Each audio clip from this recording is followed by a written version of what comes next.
兄姊妹，大家好。今日同大家分享呢個信息呢，就叫佢話聽耶穌的話。我哋平時有冇聽耶穌的話嘅呢？我哋而家一齊嚟思考下哈。先讀呢段經文哈，喺馬可福音第1章40到45節嘅哈。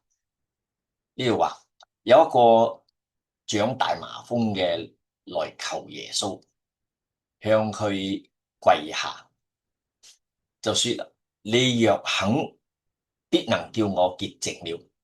咁啊，耶穌動了慈心啊，就伸手去摸佢啦，就話：我肯，你潔淨了吧。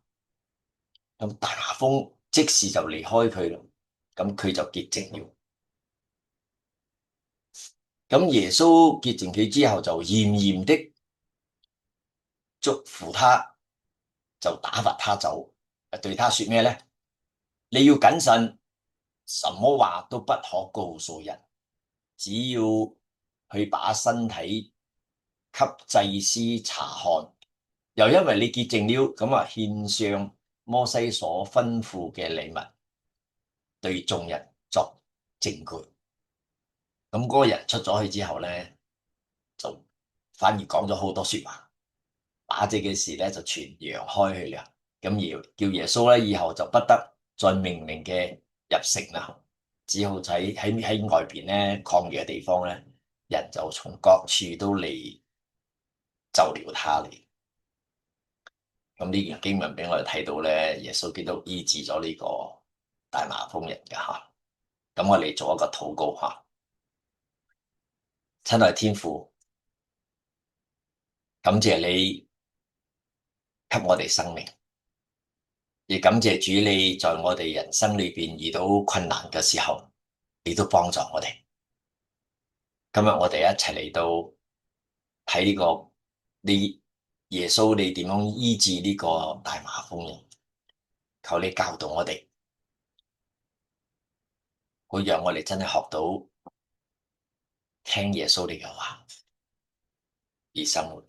求主你幫助我哋以下嘅時間，與我哋同在，奉耶穌的聖名，阿們。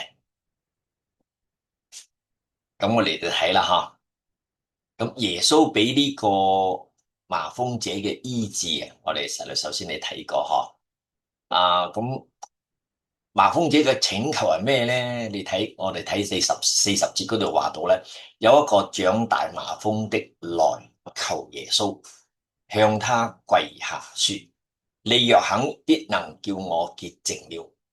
咁喺呢度我第一件我哋睇到嘅係咩咧？就係佢嚟求耶穌。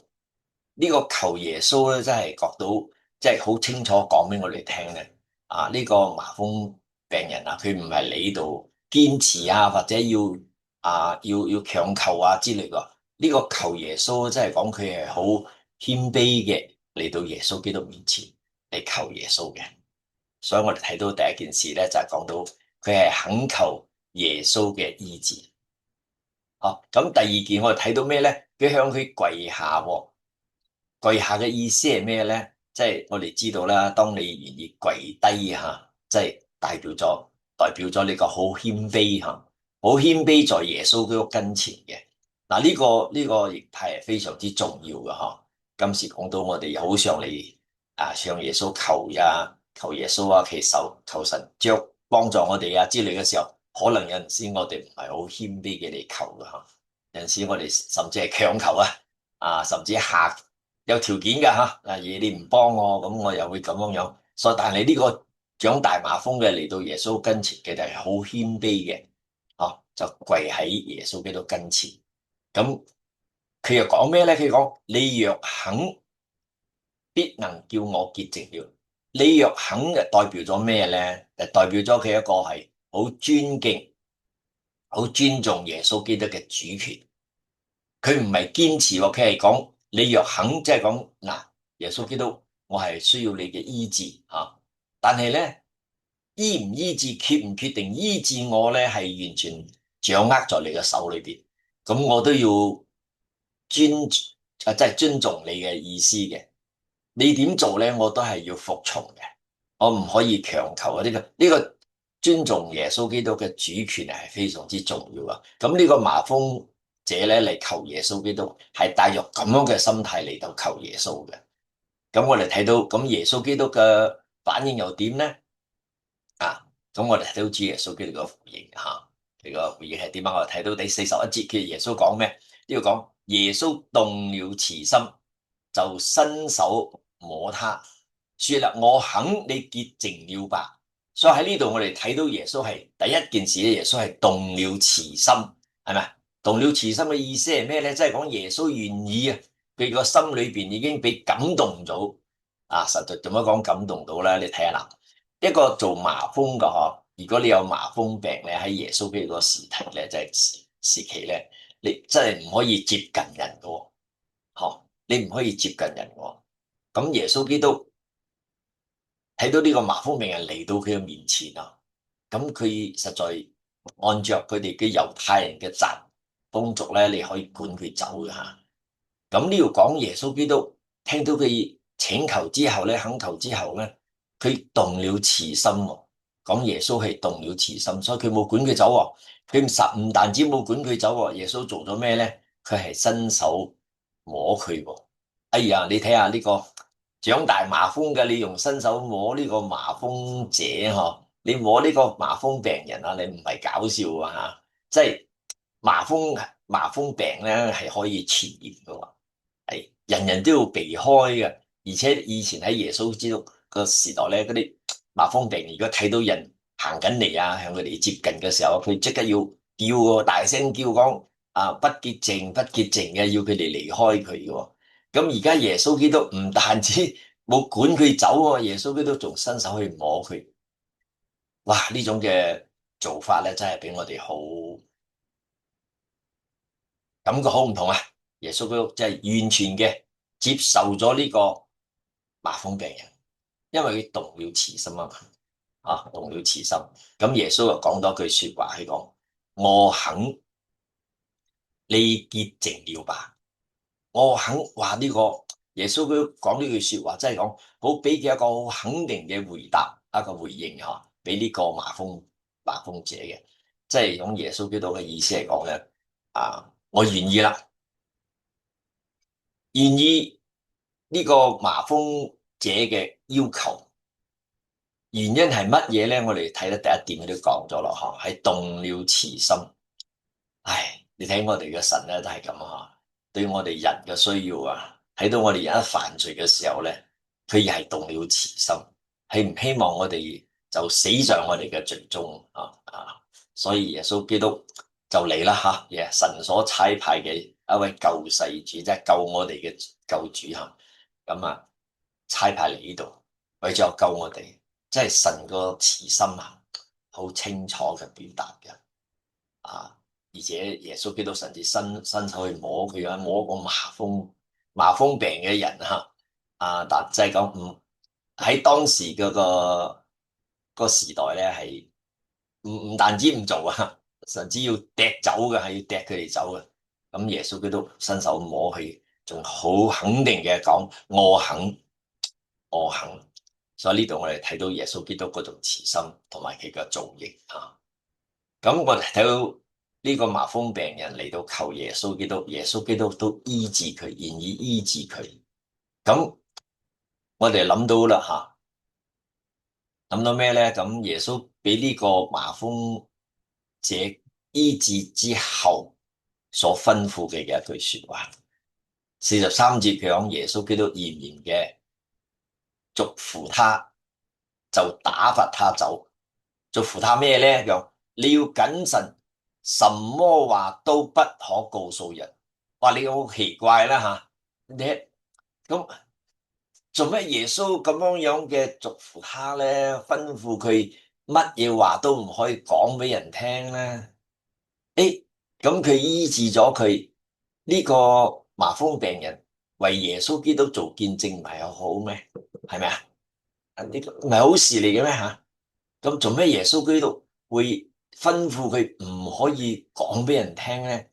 咁我哋嚟想下思想下，因為耶穌基督知道咧。當佢講俾人聽之後，嗰啲人知道會發生咩事咧？個個人都會嚟揾耶穌。你睇下呢個圖片裏邊就講到啲人嚟啊，就係呢個圖片係講咧，當日咧係耶穌基督醫治咗彼得嘅嘅岳母咁佢醫治咗個岳母之後咧，哇！佢哋睇到耶穌基督咁犀利喎，佢咁樣因為嗰個彼得個岳母係有病在床嘛，咁當耶穌行前，你捉住佢嘅手扶佢起嚟，咁佢就好咗咯，完全好咗喎。佢哋發覺到耶穌基督有呢個能力醫治病人咁當晚咧就嗰啲人將嗰啲有病咩全部帶晒嚟到呢個彼得嗰個屋企嗰度睇到嗰啲人咁所以耶穌知道呢個係第一章嗰度講係即係呢個醫治呢個大麻風之前所發生嘅事。咁耶穌知道咧呢啲人嚟揾佢嘅目的係咩？咁當然耶穌基督係動了慈心，當時係將呢啲有病痛嘅人都醫治好咯但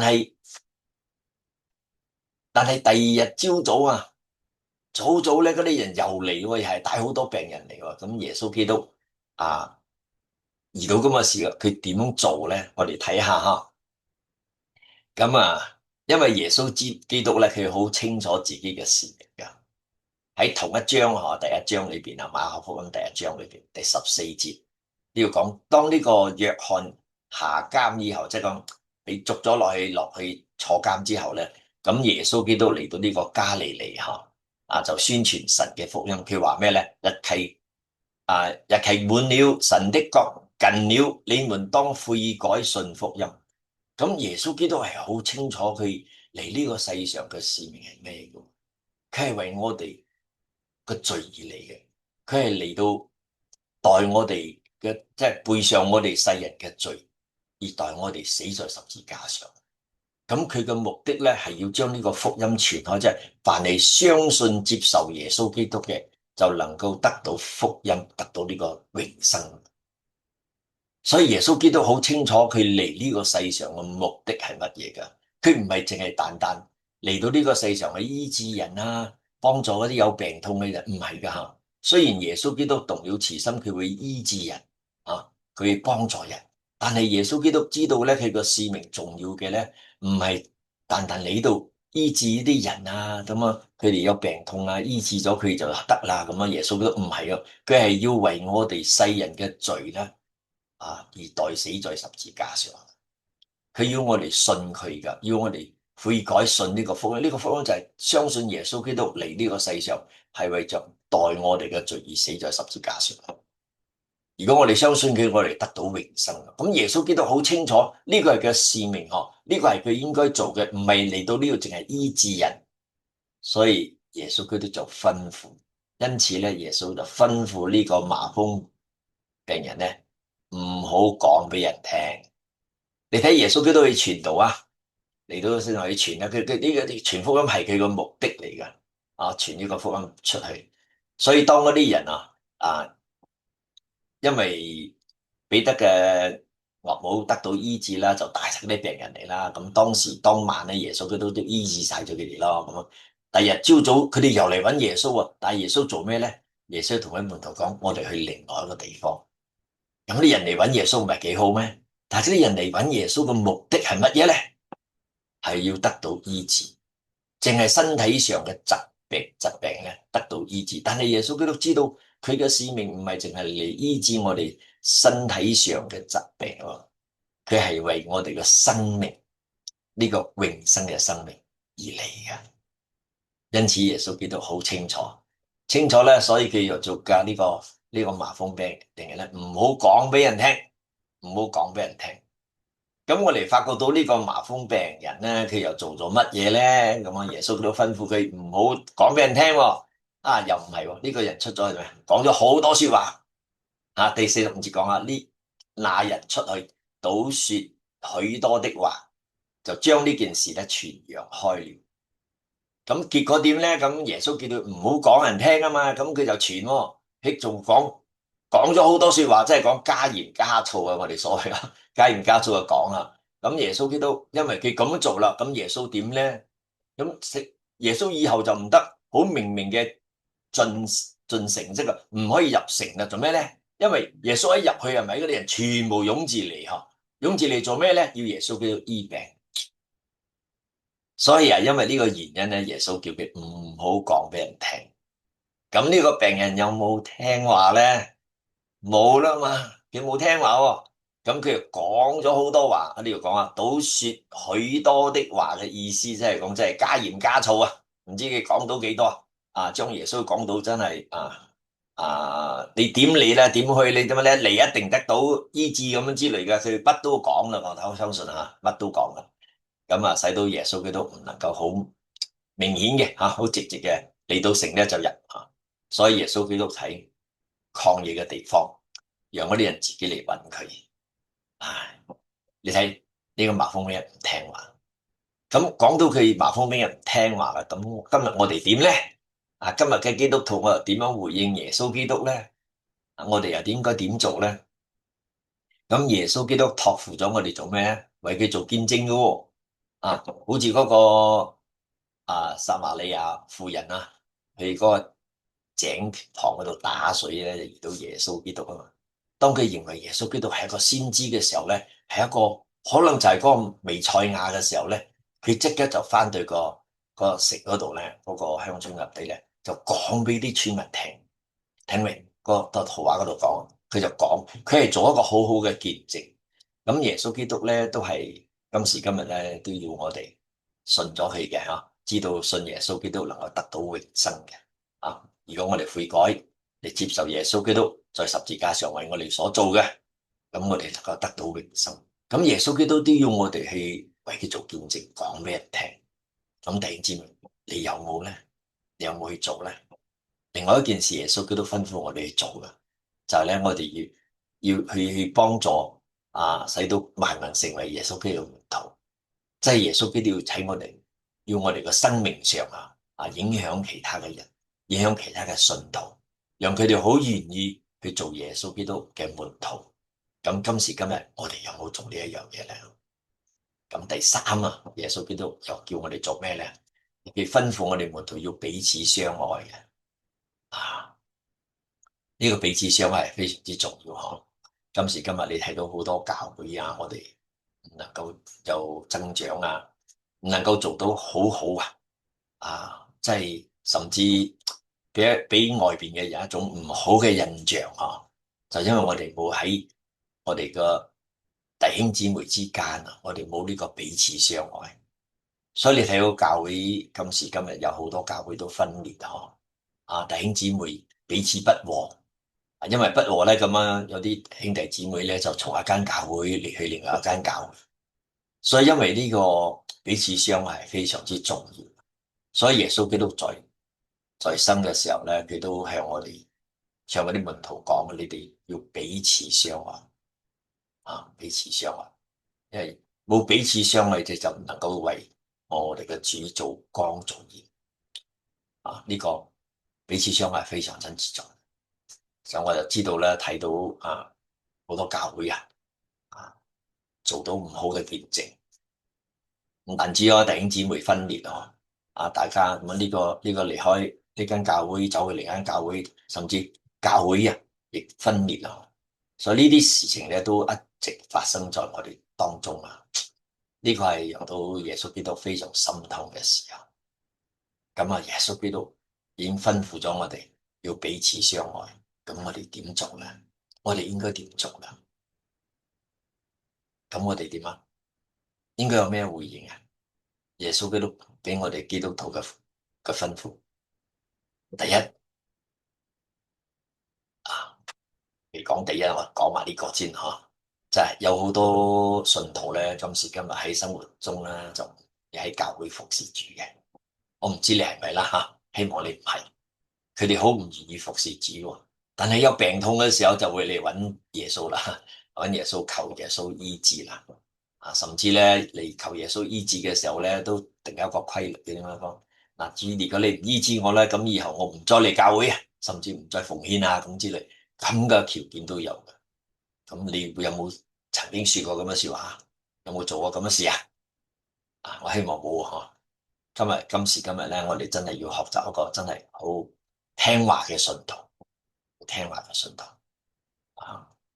呢個麻風病人啊就冇聽啊，整到耶穌基督做嘢好難。咁今時今日我哋喺教會，我哋有冇聽耶穌基督嘅說話咧？有冇咧？第一件事我哋要聽嘅就咩？就為耶穌基督做好見證咯。好，咁我哋要注意下我哋嗰個言行啦，即係講我哋講話啦，啊，唔好做一個好壞嘅見證啊！喺我哋嘅行為上啦，要為耶穌做好見證喎，因為呢個亦影響到其他人願唔願意做耶穌嗰啲門徒喎。咁如果你諗下睇下你嘅我哋平時嘅行為啊，我哋所講嘅說話啦，咁你諗下睇，如果弟兄姊妹個個都學我咁啊，教會係咪好亂咧？係咪啊？我好中意講人哋嘅衰話嘅咁啊，咁你話如果個個學我咁啊，慘唔慘啦？啊，如果我好扮啲啊攻擊人噶啊話人哋噶啊唔幫助人噶，咁弟兄姊妹都學我樣，你話點嘅咧？咁如果我哋係做一個好好嘅門徒，好好嘅見證，咁我哋係咪影響更多嘅信徒能夠成為耶穌基督嘅門徒啊？最尾就係我哋要喺教會裏邊建立彼此相愛。點樣彼此相愛？從我自己開始咯，啊，從我自己先開始，好好嘅去愛護我哋主內嘅弟兄姊妹。你願唔願意聽耶穌基督嘅說話咧？你願意冇咧？我哋一齊嚟做個禱告啊！親愛天父，我感謝你，感謝你幫助我哋，感謝你嚟到呢個世上，完全係為咗幫助我哋能夠脫離我哋嘅罪。